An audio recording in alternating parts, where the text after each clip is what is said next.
Hi, I'm Rebecca Kemp Brent. If I had to describe my sewing specialty, it would probably be generalist. I like to do a lot of different things, and so sometimes I will find a technique that works for lots of different purposes. One of those is needle turn applique, which is a staple of quilting, and it's sort of the gold standard for finishing the edges of an applique shape beautifully so that they don't really show they've been stitched in place. It's different from doing the satin stitched applique that a lot of us are familiar with, but it's also useful for garments or for home dec as well as for quilts. And I'd like to show you how you can use some modern notions and sewing equipment to make it an easier process.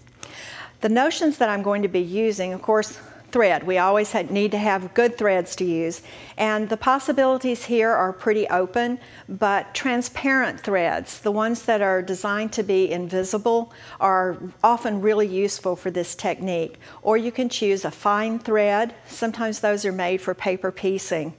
You can also use just your all-purpose thread. And one of the things that may be counterintuitive to you is that it's easier sometimes to match the thread to your background than to your applique shapes. So as I say with everything, it's a good idea to make a sample and check just to be sure.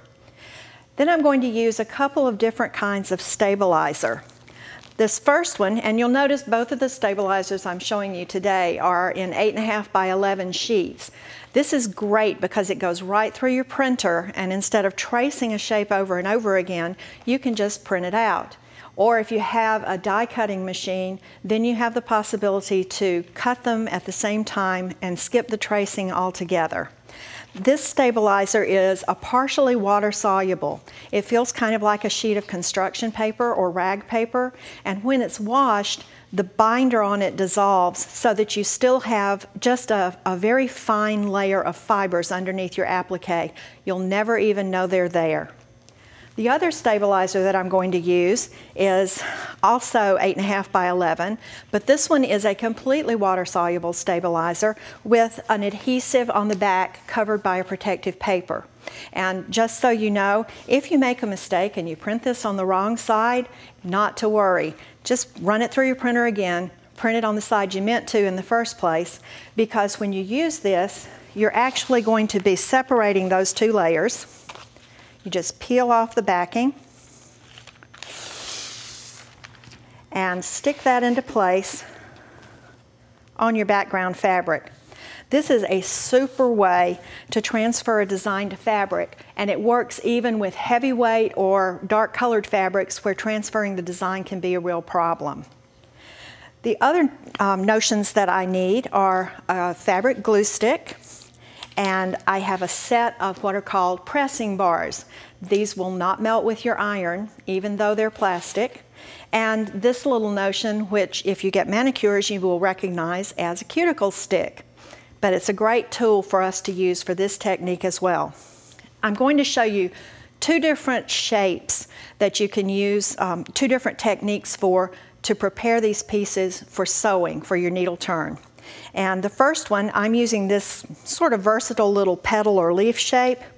When you put these on your fabric, if you will lay them slightly on the bias, you often get better results. And then trim around the edges, leaving a scant 1/4 inch. Even 1/8 of an inch is enough seam allowance on a fabric like these quilting cottons. And the less seam allowance you leave, the easier it's going to be to turn those edges. Now, I'm going to start with a little bit of glue and just turn my points back over the stabilizer, just like so. Then work with one section at a time and put the glue on the seam allowance or right on the edge of your shape, and use your cuticle stick, or you can use your finger. But my fingers seem to get really fat in a hurry when I'm doing this kind of work. So I like to use the cuticle stick, and you just sort of roll and press and work out those little puckers until you have a nice shape all the way around.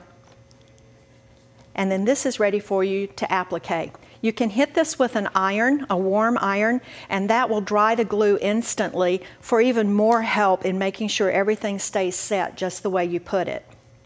Now the other shape that I want to show you is how to do narrow strips. And this is a little bit different preparation, even though applying it's going to be the same. So if you'll come with me over to the sewing machine, I'll show you my technique for making bias strips. The first thing that I want to tell you about making bias strips for applique is you're going to fold this strip with the wrong sides together. And if you've ever made and turned spaghetti straps, I know you're sitting there cheering now because that's not the fun part.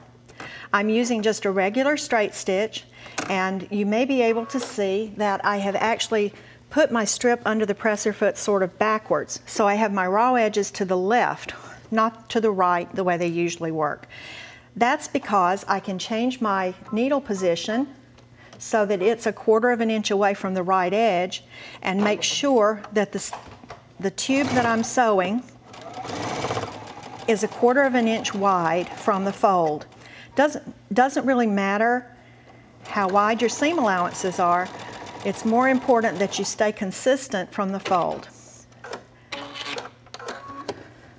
So you can see here that I have this is stitched, and I'm using a contrasting thread so you can easily see what I'm working on, but when you're doing this yourself, you want to match your threads to your work.